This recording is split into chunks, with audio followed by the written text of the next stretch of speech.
Hello everyone, this is Babamots. Welcome to some more Homeworlds replay. This is a match between Stevie Sasquatchy and SenetMaster. This was one that was submitted through my game suggestion form. There's a link in the comments, in the, what do you call it, the video description. I haven't done this in a little bit, a little rusty maybe. This is a game that somebody submitted and said it had an interesting feature that I'm excited to talk about. So I'm eager to complain about. So we'll get there soon. Okay, Stevie, starting with his signature yellow-blue medium Gemini. Senet taking green-red medium Gemini.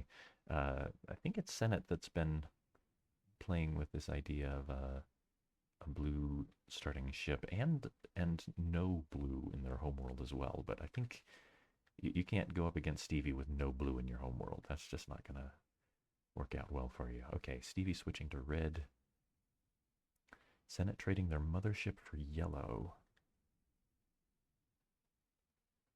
That's interesting.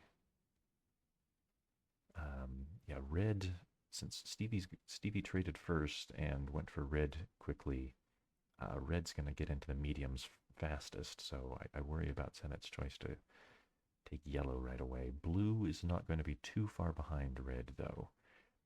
And so Stevie might get left out of blue for a moment, but Senet might be lower on red. Let's see how this goes.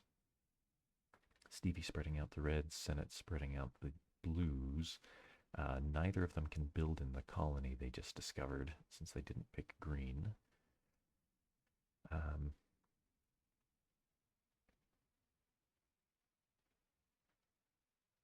Yeah, Stevie, of course, with the large green, has the early option for the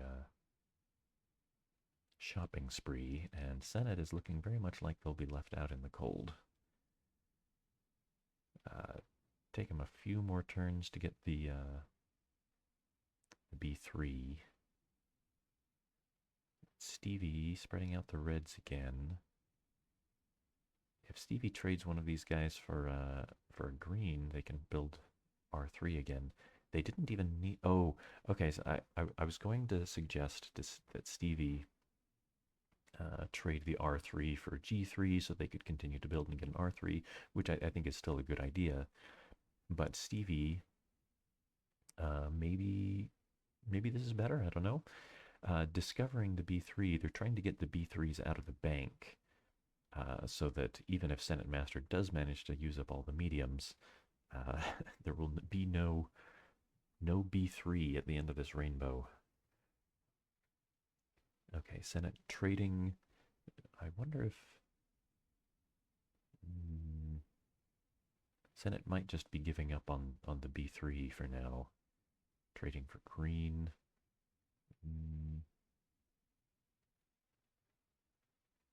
Which, if Senet chooses to sacrifice it in a little bit, then they could leapfrog the mediums maybe, but that's not really what you need to do here. Okay, Stevie does do the green trade. Stevie couldn't discover the last B3. I think Senet should have. I'm not positive how the timing works out, but I think Senet probably should have spread out the blues and tried to get that B3, because if Stevie had discovered it early, then Stevie would have been. They would have moved all but their second to last ship out of their homeworld, and then trading for green like Stevie has done just now would not have left Stevie with a red in their homeworld to build the R3 with. So I think Senet should have delayed that. Oh, trading the mother. Interesting. Trading the mothership for red. It's this is so. This is something that new players need to learn to do much earlier when they're getting close to a freeze out, and Stevie certainly is trying to freeze out of red here. But Senet, I think, should have done this a long time ago, and Senet only used that yellow power one time. They never built any more yellow. and used the yellow one time to get this b1 out. And so I think you can maybe see how trading a ship twice leads to a waste of time, and how that's a big part of why you need to plan your color choices very carefully. Yeah, so yellow didn't do Senate a lot of good. A little. They got their little blue out here, but it took them 3 turns trading to yellow, moving the little blue out, and then trading away this red when they could have traded for that red immediately if they'd known that's where they wanted to go. All right, Stevie now threatening to overpopulate Senate's mothership, and this is the trouble with um, trading your mothership so late in the game,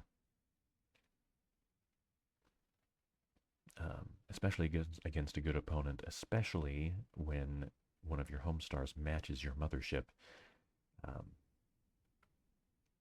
and especially in a small universe. A lot of especiallys here. Um, so I didn't point it out before, but yeah, SenetMaster's home is connected to Stevie's colonies here. And so Stevie could sacrifice the Y2 to move in 2 little reds. Senet would lose a star and their mothership. Senet thinking about just trading it back, which honestly isn't that bad of an idea. Okay, this isn't too bad. Um, building some more blue, putting Senet 1 build away from the large blue. That's nice. And so even if Stevie does take out Senet's mothership, Senet can build the B3. Oh no. Yes. Okay. This B3 would go back into the bank, the caster star. But nothing smaller. So the B3 is still available. Senet will be able to build B3, have a mothership again, and really be not too badly off in material, but of course down a home star, which is not great. Does Stevie do it? No. Okay, and this is the type of situation that I was thinking about before, where yeah, Stevie has gobbled up all the blue stars, but um, Stevie can't build these big reds that they'd like to anymore. Oh, and I should point out perhaps that sure, Senet got a red ship, but that it just having that red ship with their red home star is dangerous, and certainly Senet can't afford to build another red ship. So having that red ship is not actually doing them much good. If, of course, if Senet built a red ship, then Stevie would just come in with one more red for a very cheap overpopulation. Okay. Senet trading blue for red out here in Betelgeuse. Um,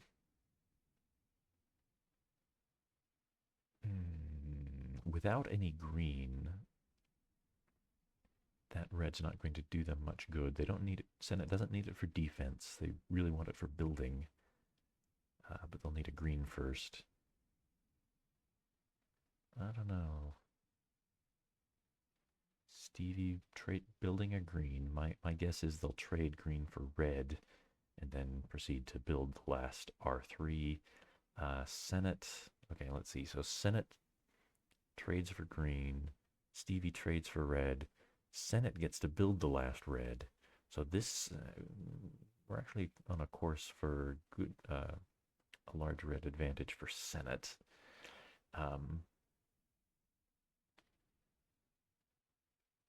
I think so. Stevie could block that though by doing a red catastrophe, although it would put a B3 back in the bank that Senet might get. And Stevie also has the opportunity to block Senet from getting the larger red ships by simply trading one of these red ships for another color. Oh my, Senet sacrificing B2 to trade for yellow and for green. Oh. Yeah, that's good. Um,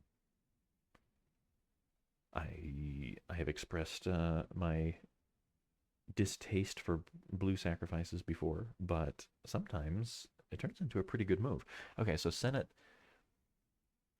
got rid of the problem where they had a mothership matching their home star and the threat of overpopulation by trading for Y3 again, and simultaneously got that got the green that they need in order to build R3s.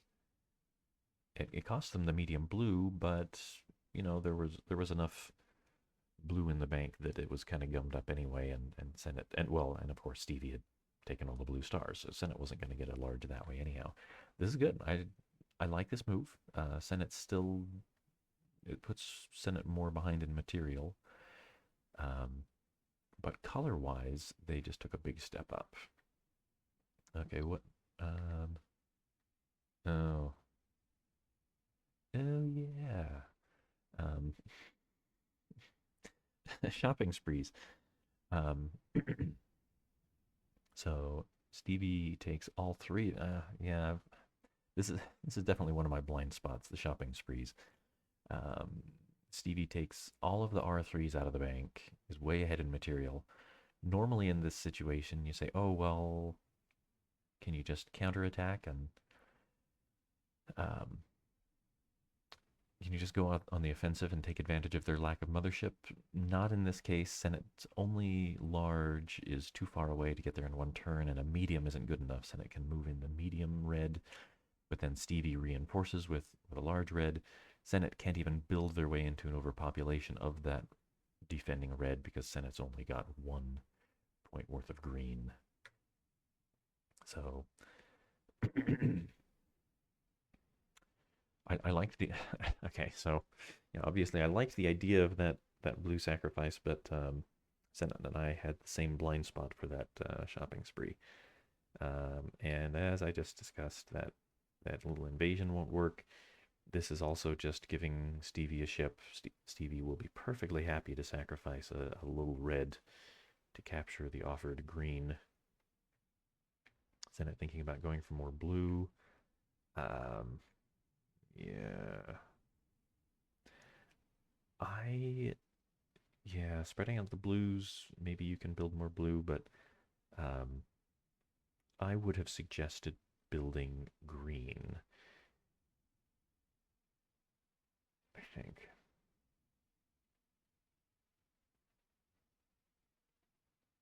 I don't know. Well, yeah, I've got some half-baked ideas in mind, but yeah, all Stevie has to do is reinforce with a large red, and that there's no chance of overpopulating that little green guy alone, because he's got a big friend now. Um, no. Senate thinking about invading this colony that leaves Senate's homeworld without a mothership. Um, Senate can sacrifice the Y2 here to bring in a large, and Senate's going to be in huge trouble. So Senate needs to take that back. They did. Building the blue.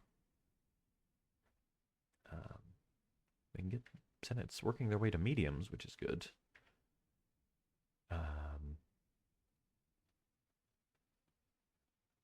But actually, Senate recalling their R2, or sorry, Senate, Stevie, two S names, bringing their R2 back. R2 is as good as an R3 right now since Senate can't get their mothership into Stevie's home. Stevie might be thinking of putting their mothership into Betelgeuse and starting to capture everything. Yeah, that's the kind of bold move Stevie really likes. Senate can't get more large ships. Senate can't afford to push their mothership forward because Stevie can both defend and counterattack faster than Senate can get into Stevie's home. This is really a disaster. Senate pulling back their most valuable ship to their only medium. Well, I guess Senate's also got a medium blue now, but saving the medium ship from Betelgeuse. It's also red, which is important. It's Senate's only red ship, making it even more valuable. Stevie takes the blue, which is the color Stevie was lacking to this point. Senet sacrificing to build a blue. Okay.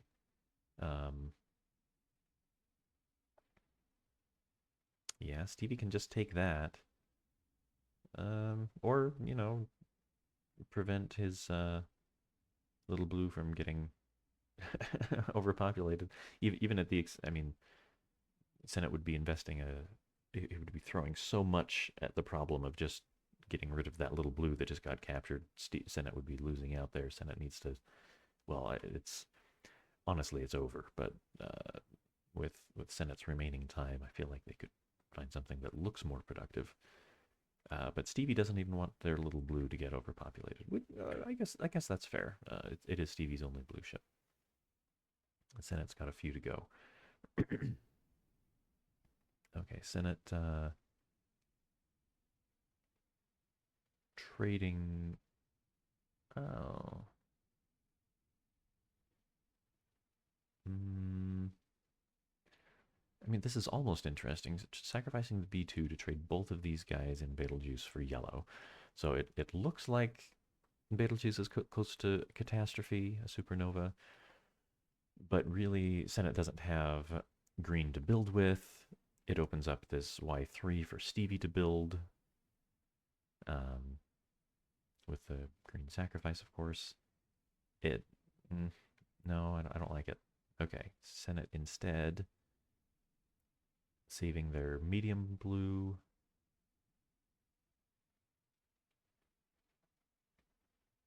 I think that's better. Not good, but better. There are no good choices here for Senet, I think. All right, Stevie says, yeah, I'll go ahead and take that. Senet now, trading out for some more green. All right. Stevie takes a green. Senet takes the last blue. So Senet's done an okay job of racking in the mediums, but they're still down by 2 large ships, and that's not going to be sustainable. Stevie takes that Y3 out of the bank. Makes it a little investment. Fairly vulnerable as investments go here. All of Stevie's large ships are on large stars. So Senet could invade Hadar with, say, the R2.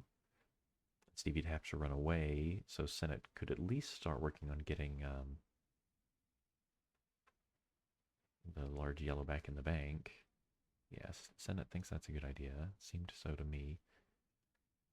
Does Senet build that Y1? No, Senet just wants to threaten that. This is not a good threat. Senet does not want to lose that R2, their only red ship. In fact, they'd lose immediately if they did. If Senet didn't have this R2, Stevie could invade, sacrifice Y2 to invade with 2 R3s. Senet could capture one, but then Stevie could sacrifice R3 to capture both the Y3 and their own red back. So that's not going to work. But Stevie running away anyhow. Stevie running away, or just as much, I would say, bringing their green to where they could build yellow if Senet gives them the opportunity. Senet trading out for green now.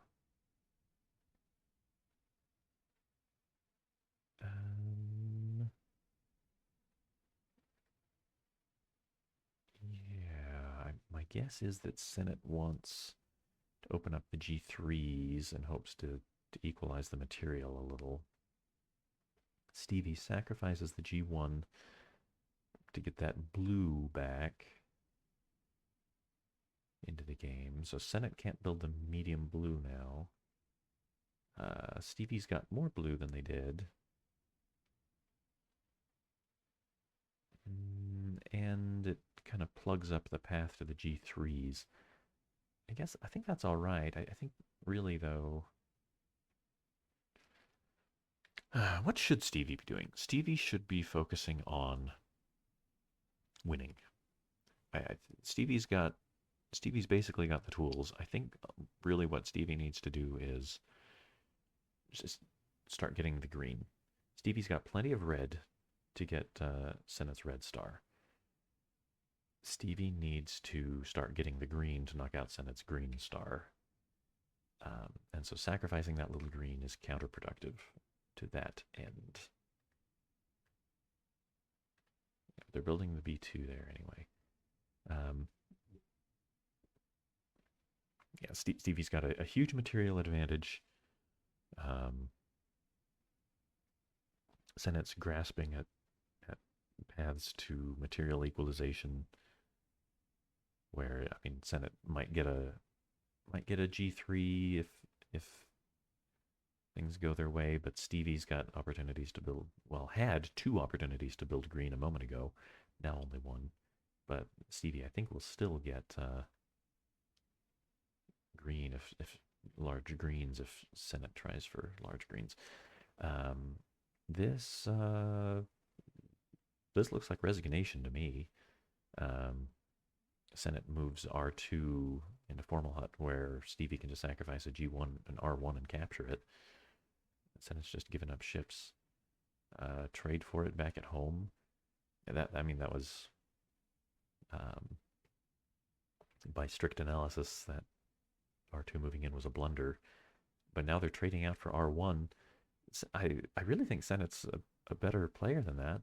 They wouldn't do that just as an ordinary mistake, but they're continuing to play. Oh, this is I do notice the timestamps now. This was played live. Maybe Senet was really low on. I mean, I don't think you're so low on time that you blunder that, but I don't know. Just thinking about it. They've walked back into a position where the Y2 sacrifice would knock out Senet's red star. Senet would then have no red whatsoever. They've only got one blue. They've got one blue ship that could be traded for red after that, but Senet would be in an emergency situation needing to get red after that catastrophe. But Stevie's not taking out the star just yet. Trading for green. Yeah, Stevie's still got plenty of red. They just need more green. Trading for green is the right way to go. More yellow would be helpful, but it's not strictly necessary if Stevie can. It'll take Stevie a few turns to maneuver yellow to where it needs to go to finish the Doomsday Machine.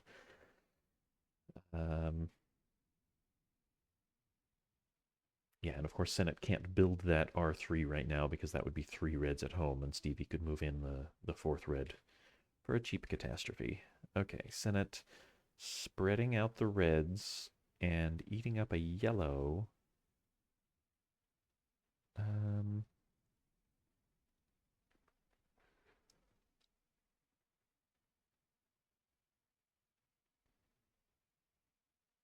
I mean, that might be as good as anything else. I want Senet to get that R3 out of the bank because Stevie's going to build it otherwise. Honestly, I think Senet maybe should have discovered the R3 with the G2, because if Stevie passes up yet another opportunity to knock out Senet's red star, then Senet would still have this R1 at home, could move that to, I don't know, a G3, and have the opportunity to sacrifice that medium green that's occupying the R3 star and finally get another large ship. Stevie might build the R3 from the bank in the meantime, but in the scenario I was trying to describe, then it would have the G2 occupying. Oh, I guess they would be taking that R3 out of the bank. There wouldn't be one in the bank. Use the investment start for a second large ship. Okay, but since Senet didn't do that, Stevie just gets another yet another large ship for free. And Senet trying to build in build up those greens. Stevie takes a green. Senet can build the G3 there in Izar. So of course, Stevie also gets to build a large green. Senet trying to put a little pressure on Stevie moving into green. That's close to overpopulation. Let's see what Stevie does about it. Stevie says, let's green teleport. No, factory. To build the G3 over here, rebuild the one back in Deneb, and they've got one more build action. No, change their mind. Ordinary build. We're back to the first try, building the G3 over here, rebuilding the G3 that was sacrificed, and building again to overpopulate that little... Oh. Okay, so this is... Right, this is the moment that was promised to me and that I was preparing to complain about. Stevie did not trigger this catastrophe. They overpopulated greens, but didn't trigger the catastrophe. Okay. So what does this mean, and why was I all prepared to complain about this? It is never theoretically a good idea to leave an overpopulation untriggered at the end of your turn, as I will illustrate with a diagram. So Stevie chose not to trigger this overpopulation. This is a game state diagram. So at the end of Stevie's turn, we're going to be calling Stevie Alice because Alice is the name in the example. Okay. There's an overpopulation on the board at the end of Alice's turn. If Alice calls catastrophe, then their opponent, Senet, but Senet's name is Bob in this example, Bob's going to get to take their ordinary turn. They've got some number of options, and Bob's going to try to make their best move, and then we're going to have a game state at the end of all of that. That's state A. A is what happens if Alice calls catastrophe. If Alice does not call catastrophe, there's an overpopulation that they just leave on the board. Alice is handing Bob two choices. Bob has the option to immediately call that catastrophe that Alice just turned down. Or Bob could do something else. They could ignore the overpopulation at first, take some other actions, and then, maybe call that catastrophe at the end of their turn, or maybe not. It doesn't really matter. The point is, Alice, by turning down the opportunity to trigger that catastrophe, has handed more options to Bob. Bob can choose to go to the exact same state that Alice just turned down, or Bob could do several other things. Bob is going to choose whichever of these three states is worst for Alice. And so if A is worst for Alice, then Bob's just going to go there anyway. And if one of these other states is worst for Alice, then Bob will choose one of those instead. When you've got the opportunity to call catastrophe at the end of your turn, you might as well do it, because even if it's not a great thing for you, you're handing your opponent more options, and they're going to choose the worst thing for you anyway. So mathematical fact, the worst of these three things is no worse than, is no better than, and possibly worse than if you just choose to trigger the catastrophe and go straight to state A. All right, rant over. Stevie theoretically should have triggered that catastrophe. Let's talk about why they might have chosen not to. Stevie would be losing two large ships. And it's not fun to lose 2 large ships. Triggering this catastrophe is going to slow the game down. And so Stevie may be thinking, all right, I don't like the bad feeling of losing 2 large ships, and I would rather end the game more quickly than more slowly.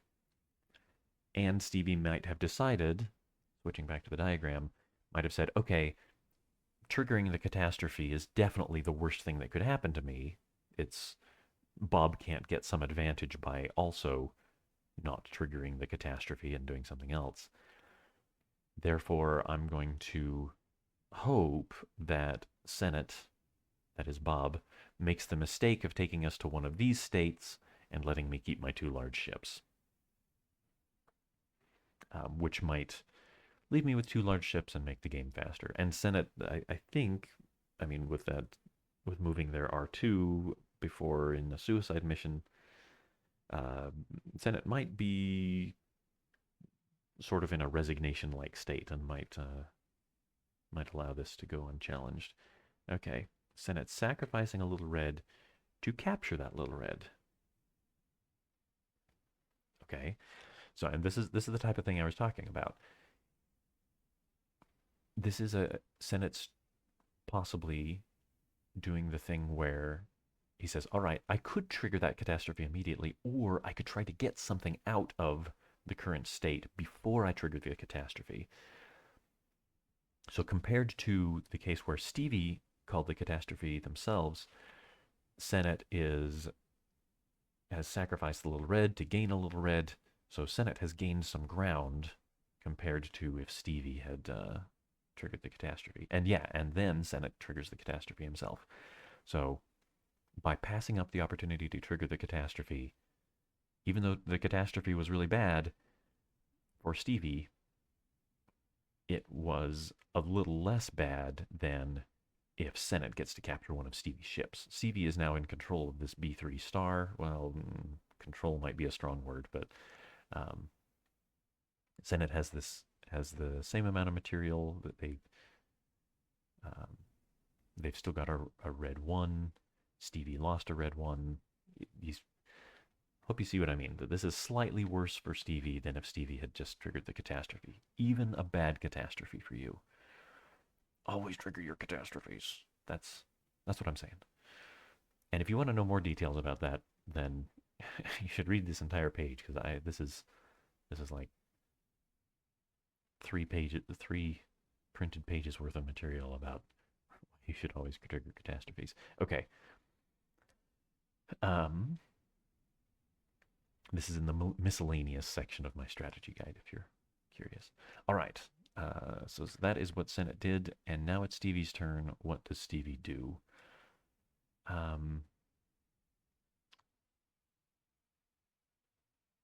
Yeah, okay. So one of the things, and I alluded to this before, Senet absolutely needed to keep that R2.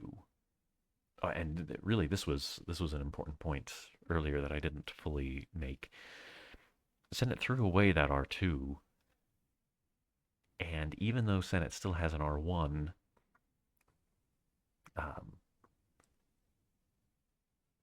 without an R2, Senet cannot simultaneously capture 2 invading larges.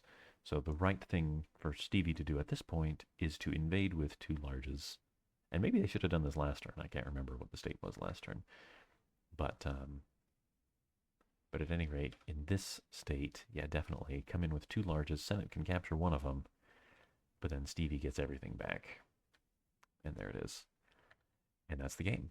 All right, well, definitely some mistakes from Senet. I think Stevie played well. Illustrated why, sometimes you can leave your homeworld without a mothership for a while. But Stevie, I exhort you, don't leave catastrophes on the table, because they don't belong there. You should trigger them at the end of your turn. And yeah, that's all for now. Thanks for watching.